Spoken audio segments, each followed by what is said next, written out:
You ask Tiger to solve. This deals with linear equations with one unknown. The final result is a equals -2. Let's solve it step by step. Group all a terms on the left side of the equation. Subtract 2a from both sides. Group like terms. Simplify the arithmetic.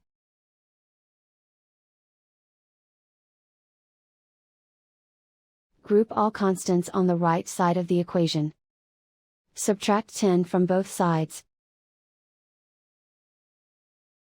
Simplify the arithmetic.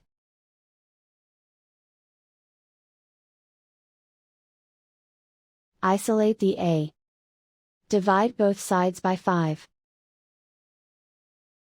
Simplify the fraction. Find the greatest common factor of the numerator and denominator. Factor out and cancel the greatest common factor.